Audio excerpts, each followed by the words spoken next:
Hey guys, my name is Samuel, and today we shall be taking a look at the set 30453 Captain Marvel and Nick Fury. Yes, it's literally its title, which contains 32 pieces, 2 minifigures, and costs a certain amount of money. For me, it was like, I think it's like, well, the thing is with this, guys, it's a bit of a weird circumstance. It basically costs about, I think it was like $4 or $5 in America, and then like it was like €6 on my website. I'm not sure if it's been out a while and it's popular. But yeah, and we don't actually have a way to get it in England. There's a chance that they are in Discovery Centres, but my nearest Discovery Centre is like 6 hours away, and it's cheaper to get it imported than go there. So yeah, I'll be taking a look at this one, guys, and I know I use a different format for my Mario one. I'm going to use my old format because it has minifigures, but I'm going to quickly grab the old Captain Marvel minifigure, I mean like the one to compare it to, and let's take a look at the minifigure. So first off, we have Captain Marvel in her green attire, which I think is a really awesome, the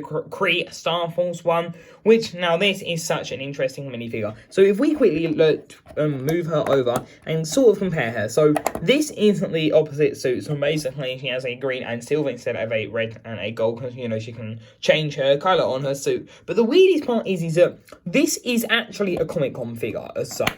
So as you can see that she has the orange blast instead of the blue energy, which obviously is pretty good that they've kind of sorted it out. So yeah, anyway, so this is a Comic-Con figure. They did it in a Comic-Con set, and then they decided to release it in this polybag. We was all kind of going insane about it in a way, like would they re-release the Comic-Con set? Sadly they did not. So that, I'm still working on a video. I'm not sure how I'm gonna like present it and all of that, but I'm working on one talking about Comic-Con and all, like, you know, exclusives and stuff. So then does this mean like they've ended it, but are they going to put the exclusive figures, like the named ones? So does that mean, I know the only one we got this year was Supergirl, Melissa Benoist's Supergirl, so that's the figure that we got this year. So is there a chance that she will come in a set next year? Like, I've got a whole video, I'm working on this, because like, I've got so many questions about like Comic-Con exclusives and stuff like this, and this only fuels the fire as such. But yeah, as you can see here is like the difference of them. They look really good. The green one is so good though, like, looking at her detailing, it is so good, especially because, like, it's just an exclusive suit, and as a Marvel and DC collector and a fan of, like, the franchises outside of Lego as well, getting these figures is obviously quite important for my collection. You know, it's just something that, you know, it's cool. Comic-Con, I'd love to get all the Comic-Con figures, but they go for so much. Like, I don't know if and when. Like, I'd hope at some point in my lifetime I could own a collection, but, like, that is very down the hill. But yeah, there you can see the figures, which they have basically got the same. But yeah, these are like really good minifigures. Like, I do like the Kree outfit. I don't know who's my favourite one though. I don't know. I think the reason I like the Kree one, sorry, that was out of focus, it's just that the fact it's quite exclusive. But yeah, let's take a look at the Nick Fury young minifigure next. And then here we have the Nick Fury minifigure, which I think is such a cool minifigure. Just like looking at him, it is such a cool minifigure. If we kind of put the blaster down here, you can see the body printing, which I think is cool. It has like the suit and the tie and the badge and like the gun holster and everything. It's just a really good minifigure, and the face print is really good as well. So yeah, I really like this minifigure. I think it's really cool. Has the thin hairpiece, or the FM128, is it 7? I'm not sure, but yeah, hairpiece. And then here you can see his face print, which I think again that is pretty awesome. Like, the detailing is great. You can use it maybe for War Machine. I know they're kind of still in Marvel, but hey, if you want another expression. But yeah, it's such a good minifigure. It's a shame it's the same. Well, I don't know it, but seriously, it's a good minifigure. Like, I don't know what it is, but like, I think it just kind of, it's one of those figures like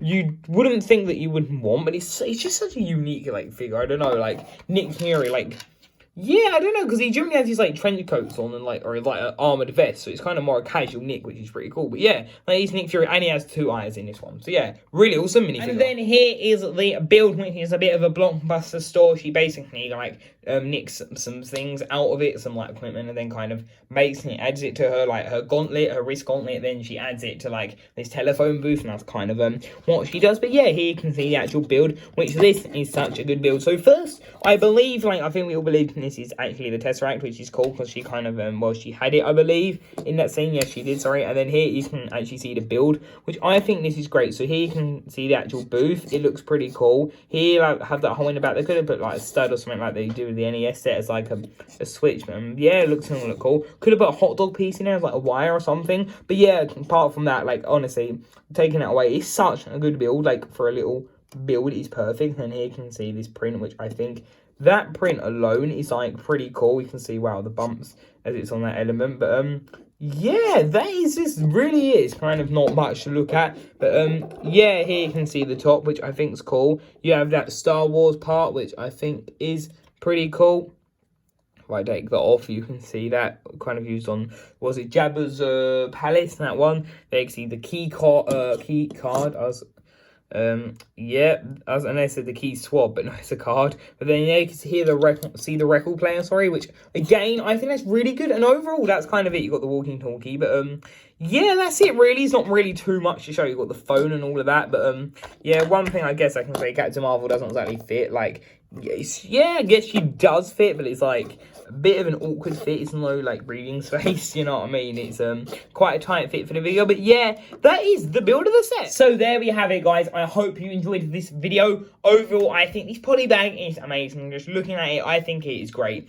It's so perfectly done. Like, you get the build exclusive minifigure, which I think that is the highlight. That's what we should have with Comic-Con figures. Yes, they're exclusive, but it would be so good if they put in polybags. Like, I think that is what they should do now from now on, 20s. So I'm hoping, and I will go over this, that the Supergirl Melissa Benoist minifigure will hopefully come in a polybag next year, and I can add it to the DC wall. And yeah, honestly, that is what I'm thinking. It makes so much more sense. So I think that they should keep them as figures that you get early access to, and minifigures that are, what do you want to call it? Sorry, minifigures that you get early access to, and minifigures that are still exclusive, but it's more the fact that packaging they come in. Kind of like a couple of ones with like the, was it like DC superhero girls, like the Batwoman, and then like one of that, like the beige, like, troll goblin dude from Lord of the Rings, Hobbit. Sorry, I don't know anything about them, so sorry to all of you fans for them. But yeah, overall I think this is an amazing polybag, and hopefully this is the beginning of them getting more publicly released. But yeah, thank you guys for watching this video. Remember to leave a like, comment and subscribe, and until tomorrow's video, guys, I'll see you there. Bye for now.